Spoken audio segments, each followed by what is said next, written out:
Semana passada nós começamos a falar sobre as qualidades do Espírito Santo, que está ali em Gálatas, capítulo 5.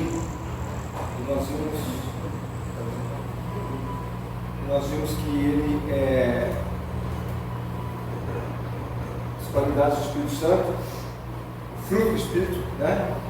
Nós vimos o amor e a alegria, as duas que nós vimos na semana passada, e nós vimos também que todos nós nascemos com temperamentos inatos, ou seja, uma personalidade individual, mas em cada um de nós, pessoas com temperamentos diferentes.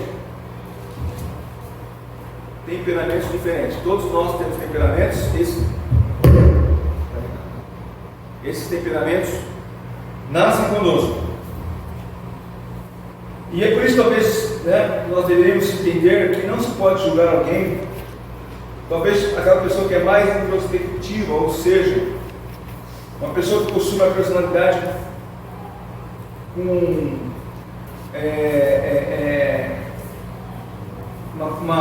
uma personalidade de comunicação retraída, uma pessoa de pouca interação ou baixa intimidade com o mundo exterior, e contrário do extrovertido, que é justamente aquele que é uma pessoa animada, divertida, costuma se destacar quando está entre outras pessoas. Essas pessoas, cada um de nós, temos temperamentos naturais e precisamos entender isso. Porém, esses temperamentos também devem ser controlados pelo Espírito Santo.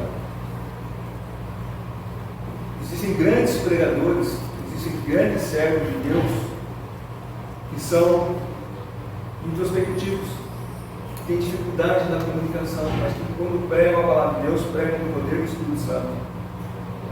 Como também aqueles irmãos extrovertidos que aprendem pelo Espírito Santo a se manter calado na hora necessária, falar quando necessário.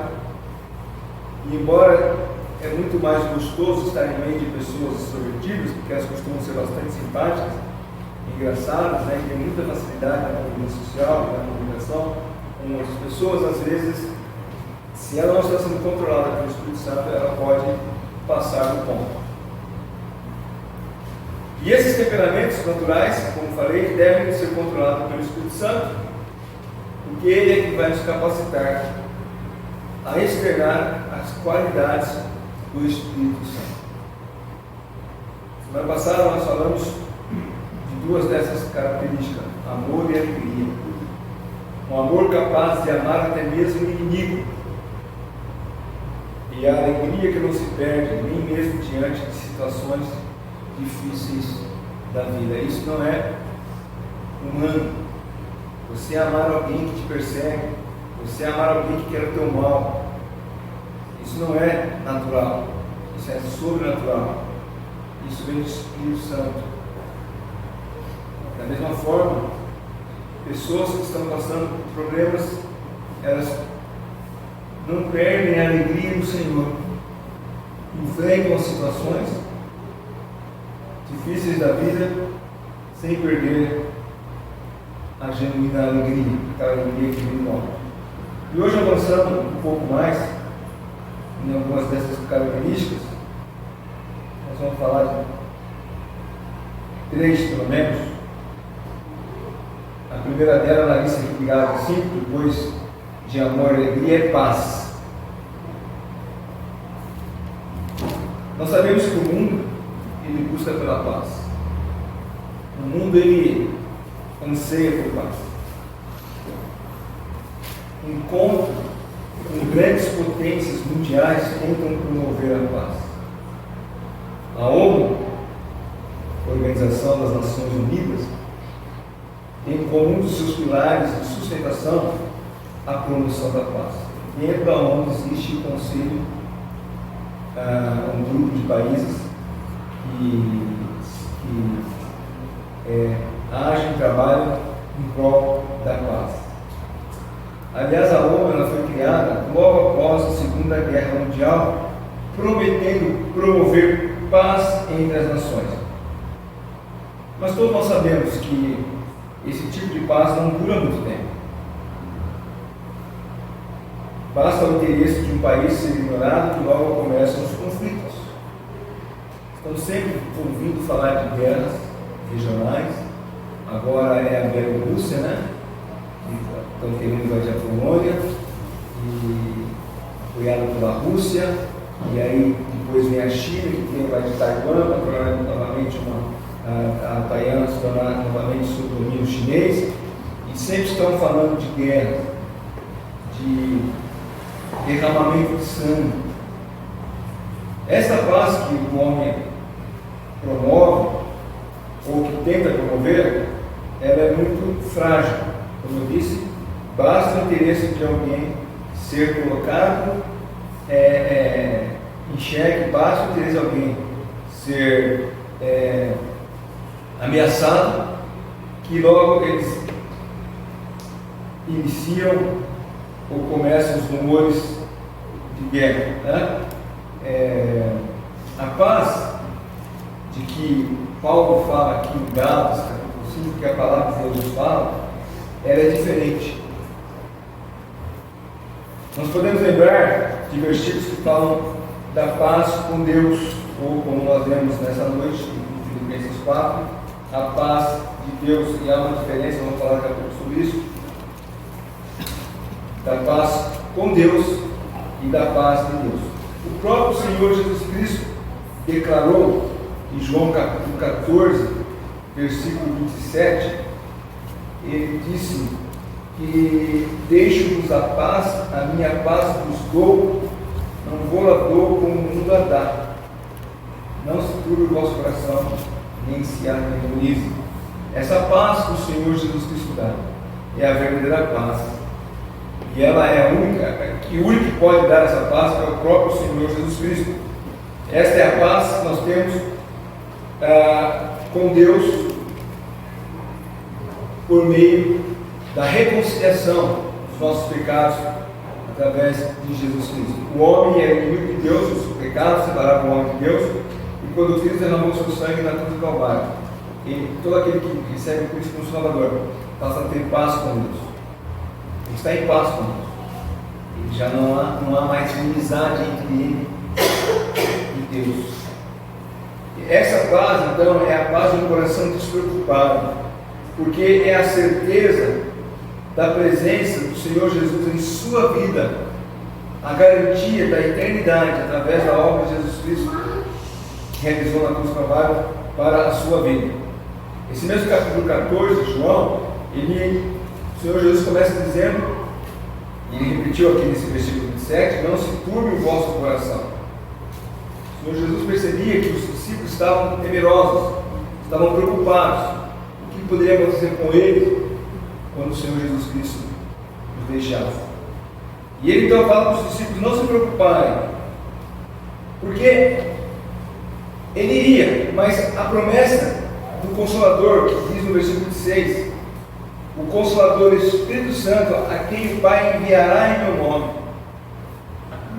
esse vos ensinará todas as coisas e fará lembrar de tudo que vocês têm aprendido. Tudo que eu falei para vocês vão ser lembrados pelo Espírito Santo. Então o Espírito Santo em nós, essa promessa que foi dada pelo Senhor Jesus Cristo, é a fonte da paz com Deus e é a fonte da paz de Deus. Porque se a paz com Deus nos ensina que fomos reconciliados por meio do sangue de Jesus Cristo na cruz do Calvário, a paz de Deus é o descanso e a certeza de que nada que vier a acontecer em nossas vidas pode nos abalar. Estamos em paz em meio a tantas tribulações. O mundo não entende isso. Para o mundo, estar em paz é a ausência de problema. Para o crente, estar em paz é apesar dos problemas. E todos nós temos problemas.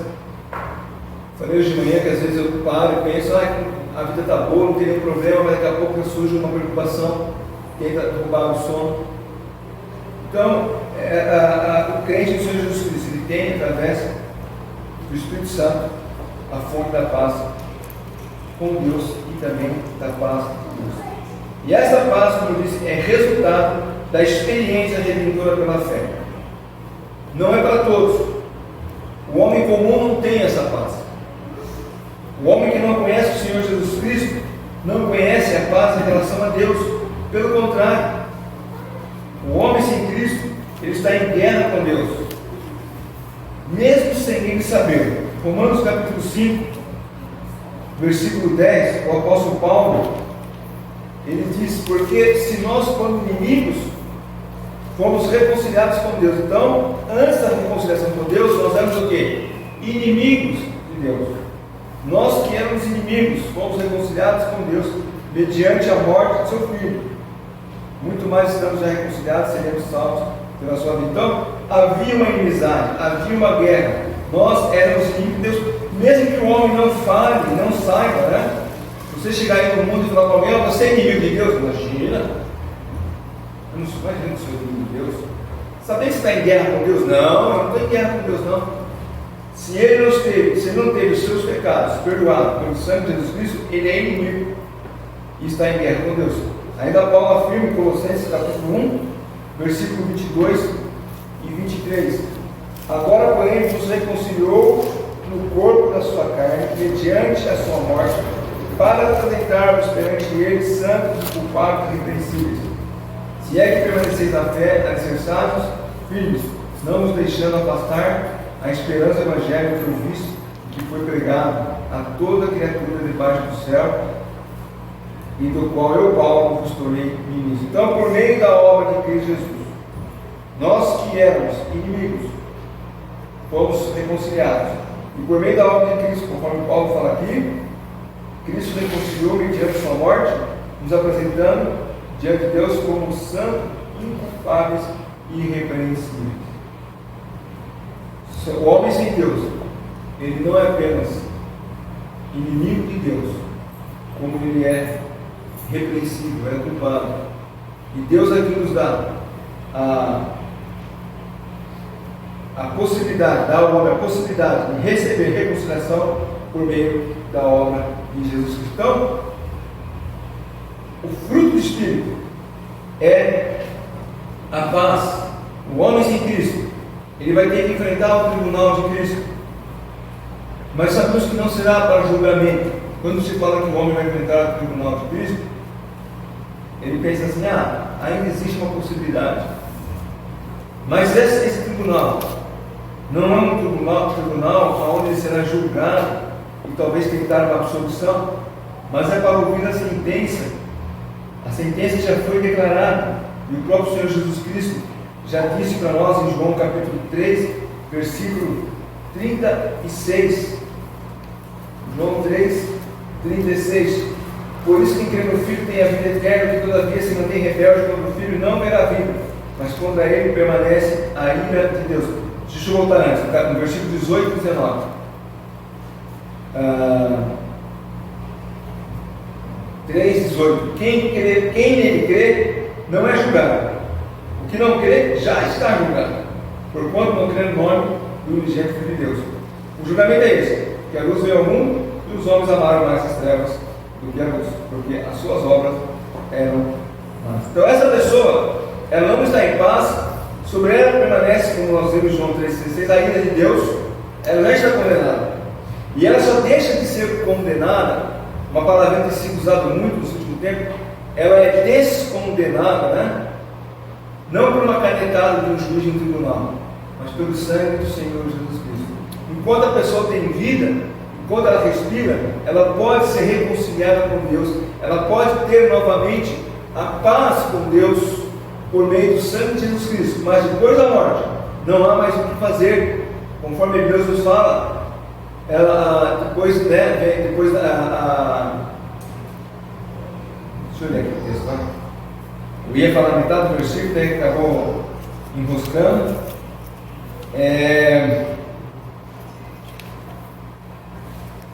De Hebreus: porque o homem está ordenado a morrer uma única vez, depois disso, o juízo. Eu lembrei do versículo, eu não lembro o endereço. 9:27. Hebreus 9:27. 9:27, obrigado. Aos homens está ordenado a morrer uma única vez, e depois disso o juízo. Então, depois da morte, não há mais como reconciliar-se com Deus. a possibilidade de reconciliação com Deus para obter a paz somente acontece quando a pessoa estiver viva. E Paulo explica isso de maneira maravilhosa em Romanos capítulo 5, versículo 1: justificado, pois, mediante a fé, temos paz com Deus por meio do nosso Senhor Jesus Cristo. A paz que nós recebemos é por meio de Jesus Cristo. Ao nos tornar filhos de Deus por meio de Jesus Cristo, nós temos paz com Deus. Isso não significa que seremos poupados das árduas circunstâncias da vida. Como temos visto na escola dominical, na vida de Jó, e muitos irmãos em Cristo que estão sofrendo ao receber Jesus Cristo. A sua vida não é eliminada dos problemas, mas a presença do Espírito Santo em nossa vida provê algo que o mundo não possui: a paz de Deus. Reconciliado, eu tenho a paz com Deus, e mesmo diante das tribulações eu tenho a paz de Deus. Conforme nós vemos aqui em Filipenses também, essa paz que excede todo entendimento. A pessoa olha e fala: como é que pode o fulano está uma situação tão difícil, mas ele transmite tanta paz? Olha, o filho está se criando no hospital, o médico desenganou ele, mas ao invés de eu ir lá animá-lo, ele que me animou. Ele mostrou tanta paz, tanta serenidade. Como é que se explica isso? Se explica por meio do sangue de Jesus Cristo. O homem só tem paz de Deus se ele já encontrou a paz com Deus. Né? O Espírito Santo em nossas vidas provê isso que o mundo não entende. Independente de qualquer circunstância, temos paz com Deus ao termos os nossos pecados perdoados em Jesus Cristo. E temos também a paz de Deus, conforme nós vimos, que excede todo entendimento. Essa é a paz de Deus que o Espírito Santo oferece a todo crente. Então, o fruto do Espírito Santo, aquilo que o crente manifesta através da sua vida, é paz. Pessoas que dizem cristãs: eu aceitei Jesus como Salvador, mas não tem amor, não tem alegria, não tem paz, alguma coisa está errada. Ela ou ainda não se apropriou das bênçãos que é ser o Filho de Deus, ou ainda não se apropriou do Evangelho de Jesus Cristo, ela não foi salvada, porque ela continua perturbada. Pessoas que se dizem cristãs, por exemplo, quando falamos a respeito de morte, não quero nem ouvir. Pessoas que falaram que já aceitaram Jesus Cristo como Salvador, eu não gosto de cemitério não. Eu não vou porque uma coisa que eu não gosto, ninguém gosta. Cemitério não é shopping center, cemitério não é parque, mas é necessário nós irmos lá para apoiar os nossos irmãos que estão passando por esse momento de uma perda pessoal. Mas pessoas que não vão porque coisa estranha no cemitério, defunto está lá, me dá até medo. Que raio de crente é esse que tem medo da morte? Há necessidade de sondar o coração e ver o que está acontecendo, porque uma das características do fruto do Espírito é paz. O crente tem paz, o crente transmite paz entre as pessoas. Essas três primeiras qualidades, amor, alegria e paz, nos oferecem razões suficientes para viver uma vida plena no Espírito. Se fosse apenas essas três características, o amor, a alegria e a paz, já seria suficiente. Mas não para por aí. Ainda podemos desfrutar de uma vida de longanimidade, ou algumas versões trazem a palavra paciência, apesar de que nessa minha versão, nessa versão da longanimidade, né? Algumas versões trazem a palavra paciência, e ela, em algumas versões, ela é uma característica que nos capacita a suportar ofensas, passar por provações e enfrentarmos desgostos sem revidar. como eu disse, né, um dos sinônimos da longanimidade é a paciência. Paciência e resignação. Talvez você já tenha ouvido falar algo mais ou menos assim: fulano sofreu um duro golpe, mas resignou-se e seguiu em frente. Resignação é o mesmo que aceitação, uma condição de estar submisso ao desejo de vontade de outra pessoa ou de uma ação circunstancial. Entendimento aqui, ação do destino, vamos dizer assim, por uma situação adversa.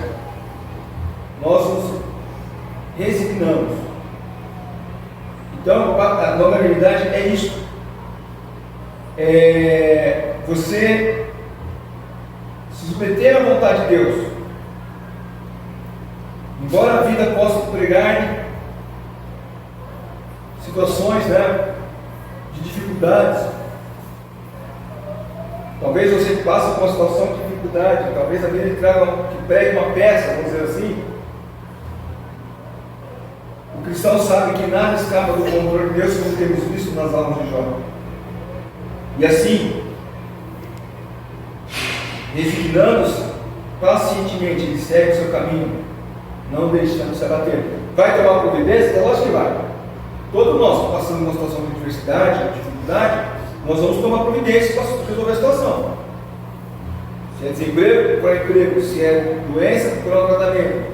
Se é temporal do exterior à casa, procurar cobrir a casa. Mas com paciência, não proferindo impropérios contra Deus, como muitos fazem, né?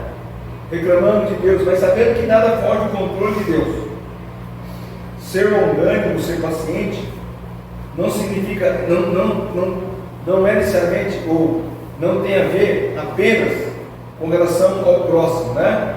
Muitas vezes nós falamos, você tem que ser paciente, você tem que ser longânimo com o seu irmão, mas não apenas com o irmão, mas com aquilo que enfrentamos. Muitas vezes nós vamos passar por situações adversas em que requer muita paciência. Eu lembro, acho que uns 3 anos atrás, uma tempestade muito forte caiu em Moçambique. Eu conversando com o meu irmão Paulo Maene, que já esteve aqui conosco, da região onde aconteceu, ele falou: perderam tudo, e não lembro qual foi a emissora, mas fez uma matéria.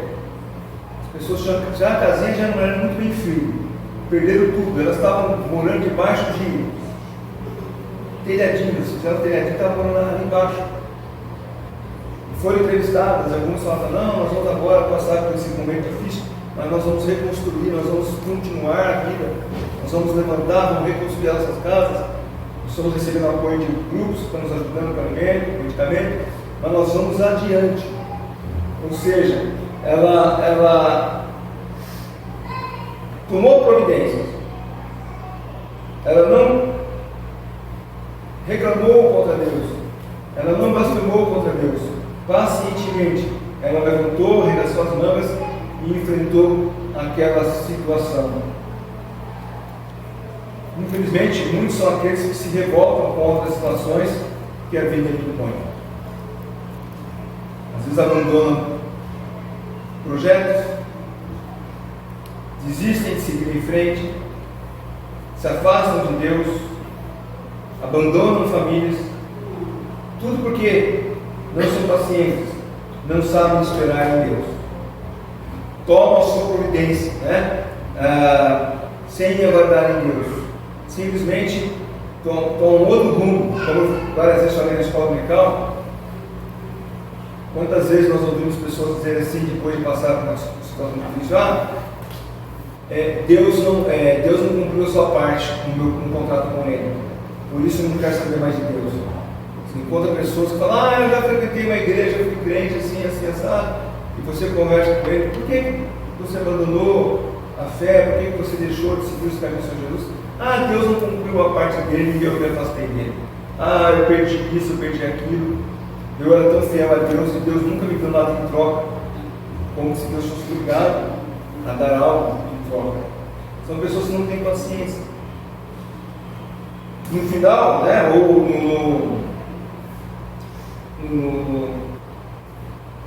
no geral, o crente, ele, ao passar por tribulações, por dificuldades, a paciência faz ele chegar além dessas dificuldades, passa a fazer ele chegar à eternidade.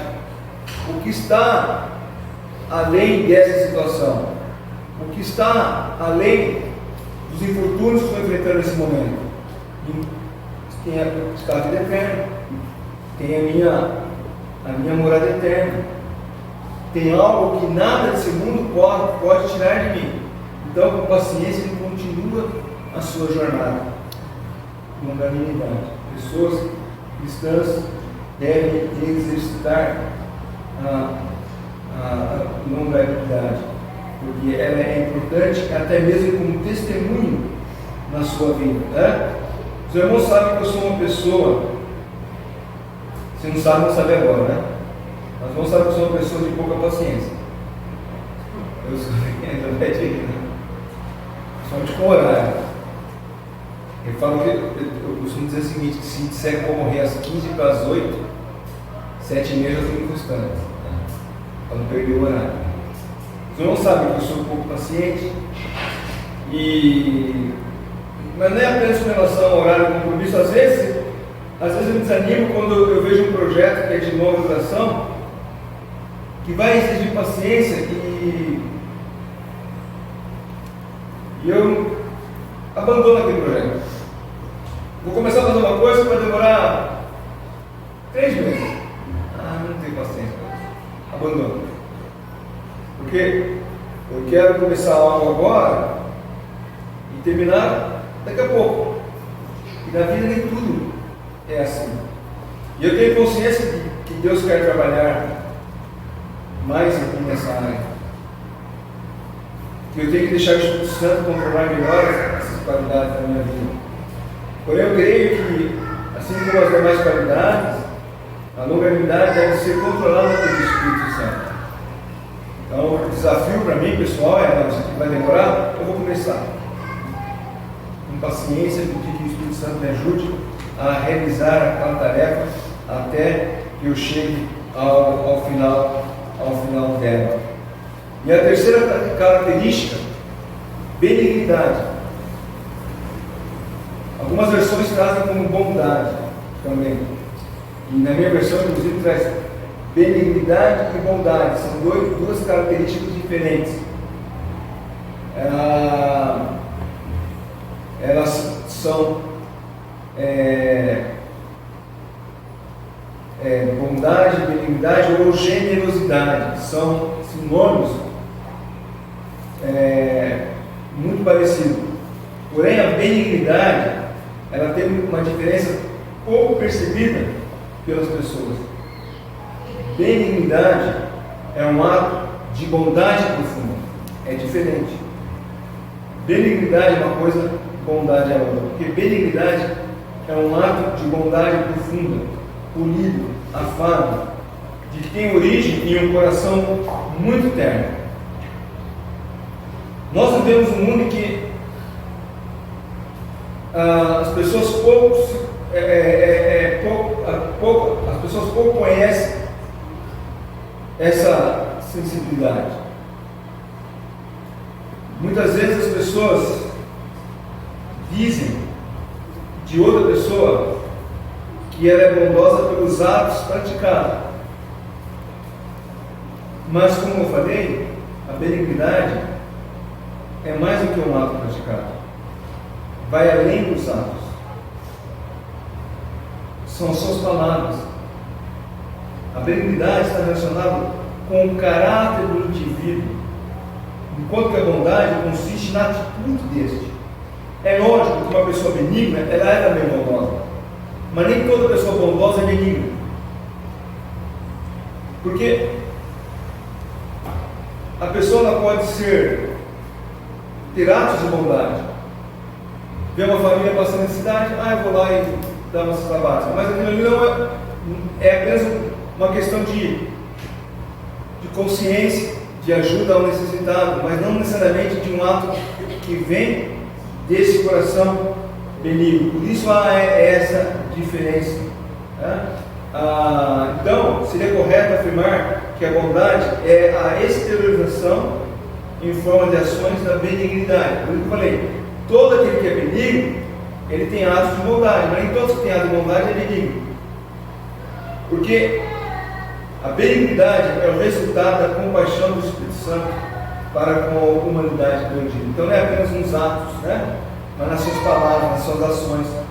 É olhar para alguém que está morrendo sem Cristo e chorar por aquela pessoa. Eu acho então que a gente acaba sendo contaminado com essa situação. Às vezes em casa, faz tempo que a gente não assiste, mas tem um apresentador de TV que fala CPF cancelado. E a gente dá risada. Trocou tiro com a polícia, a bala bateu e voltou. A gente sabe que o resultado do crime é este. Mas ele é uma alma que se perdeu. Alguém está indo para o inferno. E parece que nós perdemos essa sensibilidade de que aquelas pessoas estão indo para a eternidade sem Cristo. A benignidade, ela resulta da compaixão do Espírito Santo para com uma humanidade perdida. Por isso que ela tem o desejo de levar pessoas a Jesus Cristo. Ela não tem, por exemplo, ela não tem desejo de vingança. Uma vez eu vi uma reportagem onde que uma família, um rapaz matou um menino da família, e a mãe chegou para o criminoso e falou: eu não te condeno, eu não quero teu mal, eu não quero teu bem. Começou a falar com ele. Acho que a maioria falaria assim: você vai pagar a cadeia, se tivesse pena de morte eu queria que você morresse. Isso não depende de nós, isso aí é lei, é legislação, mas ela funciona: eu te perdoo, você vai pagar as consequências dos seus atos sem dúvida alguma, mas sabe que eu te perdoei. Eu não sei se aquela mulher era crente ou não, mas quantas vezes nós deixamos de praticar a benignidade porque temos desejo mais de vingança? Nós não olhamos um olhar de compaixão para aqueles que estão perdidos em Cristo Jesus. E essa é uma qualidade que nós vimos todos, todas as características do fruto do Espírito Santo, nós vemos no Senhor Jesus Cristo. E a benignidade nós vemos também na pessoa de Jesus Cristo, quando, por exemplo, os pais levaram seus filhos para serem abençoados por Jesus Cristo, ali em Marcos capítulo 10, versículos 13 e 14. E o que aconteceu ali em Marcos 10, versículo 13 e 14? Então, aproximando algumas crianças para que tocassem, os discípulos repreendiam. Jesus, porém, vendo isso, dignou-se e lhes disse: deixai vir a mim os pequeninos, não os embaraceis, porque tais é o reino de Deus. Então, o Senhor Jesus Cristo, com um olhar de benignidade, viu aquelas crianças e falou: olha, deixa elas vir até mim. Da mesma forma, quando Jesus ressuscitou, quando Maria encontrou com Jesus ali, e Jesus fala para Maria falar com os discípulos, e Jesus acrescenta: fale aos discípulos e também a Pedro. Por que colocou Pedro? Ou ele acrescentou Pedro, se Pedro também era um discípulo? Não haveria necessidade, porém, o coração benigno do Senhor Jesus Cristo sabia muito bem que Pedro estava triste por ter o legado presente. Pedro estava envergonhado por aquilo que ele havia feito. E ao agir com benignidade com Pedro, Jesus estimula a ele, Pedro, vir ao seu encontro. Como dando recado para os discípulos e também a Pedro. Opa, significa que Jesus não está zangado comigo. Talvez alguns falariam assim: fala para os discípulos, Pedro não, tá? Pedro já me negou 3 vezes, não quero nem ver a cara dele, não quero nem ver o pintado de ouro. Mas Jesus Cristo, com benignidade, chama a Pedro. E essa benignidade resgatou o discípulo vacilante. É Pedro, que é visto como um discípulo de temperamento sanguíneo. A benévola característica do Espírito Santo instigou a Pedro a voltar-se para o Senhor Jesus Cristo. O Espírito Santo é capaz de conceder benignidade diante de todas as espécies de situações, não apenas em alguma situação.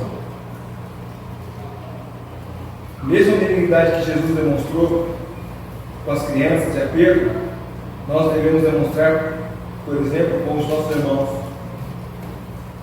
E de novo, não na nossa própria força, mas no poder do Espírito Santo. Nós sabemos quando uma pessoa está ali demonstrando, algo que é forçado, que é algo, parece que é teatral, parece que é algo assim ensaiado. Porque a benignidade é algo natural, a pessoa demonstra isso naturalmente.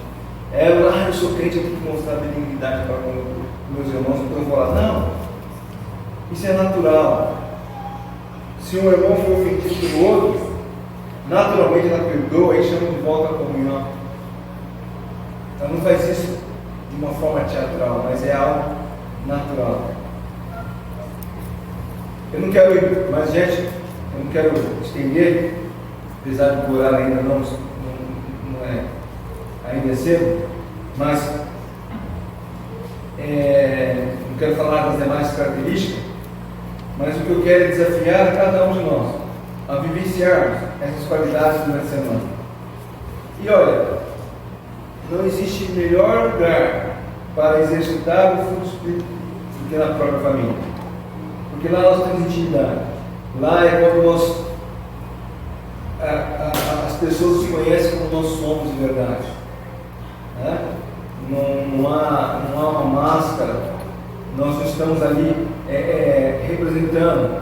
As pessoas conhecem como nós somos. Elas sabem quando estamos irritadas, sabem quando estamos nervosas, sabem quando estamos com medo, sabem quando estamos com alguma preocupação. Então, em família, vamos vivenciar essas qualidades.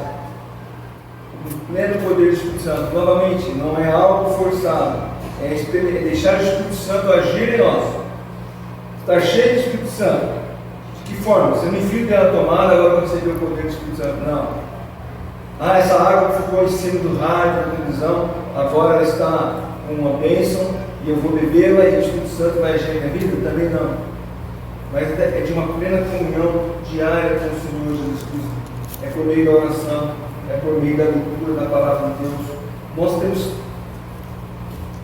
Nós somos desafiados diariamente a manter comunhão com Deus e parece que todo momento algo tenta roubar de nós esse tempo.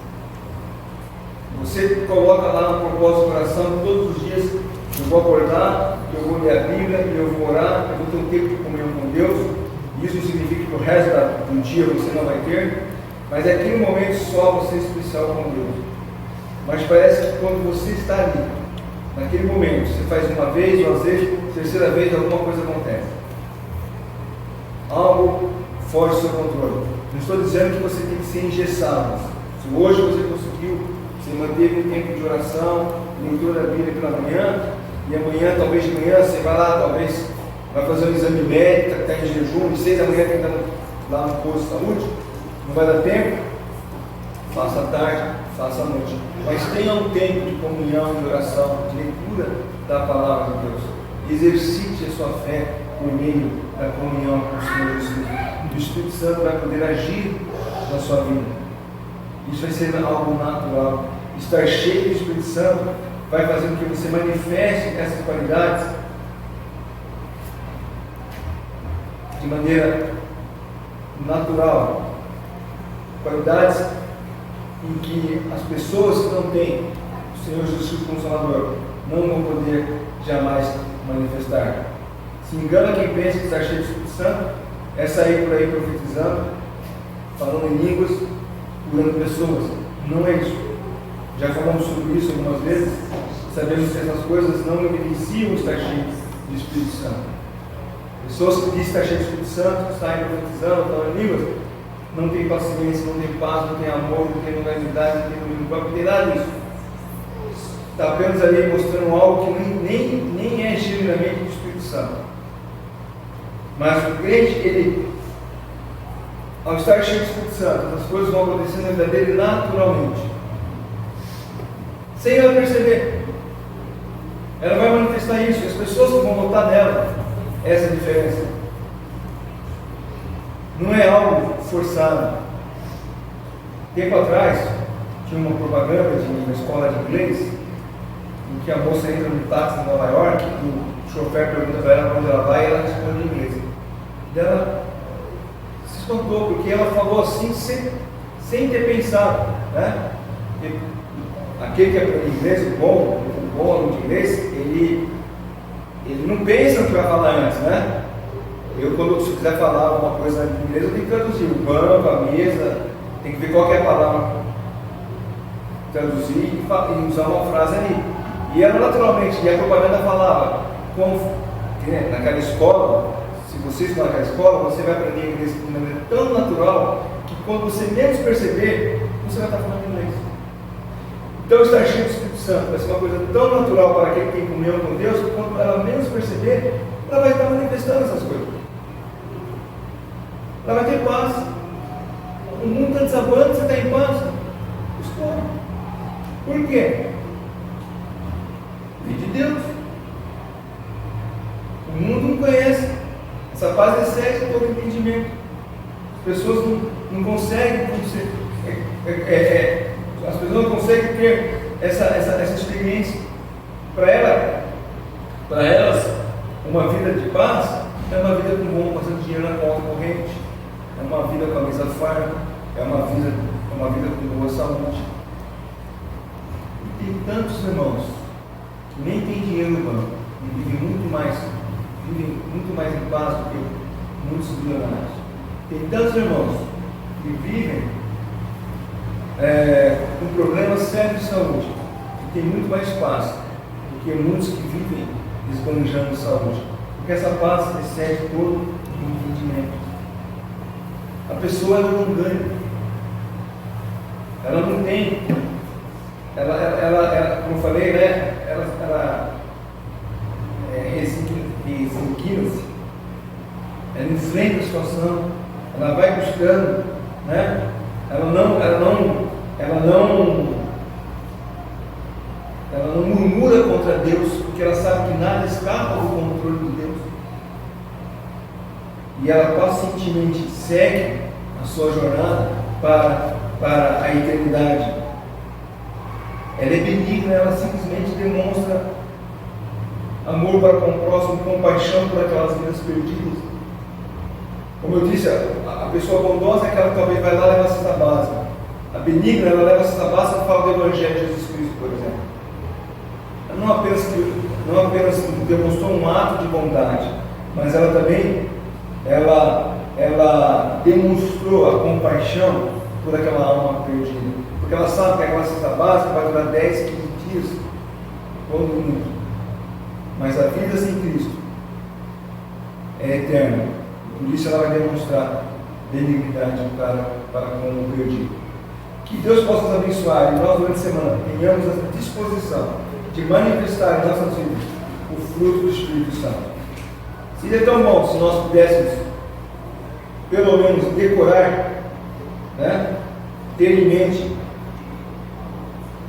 o fruto do Espírito Santo e meditar nele diariamente. E talvez no final do dia, quando for deitar, ao invés de ficar preocupado com o que vou fazer amanhã, começasse a pensar quais foram as oportunidades que eu tive nesse dia para demonstrar o fruto do Espírito Santo para aquelas pessoas que estavam ao meu redor. Quais foram as oportunidades que eu tive para demonstrar para as pessoas amor, alegria, paz, benignidade, longanimidade. E aí ele exercitando e orando realmente a Deus, para que Deus nos capacite a viver o fruto do Espírito Santo nas nossas vidas todos os dias. Amém?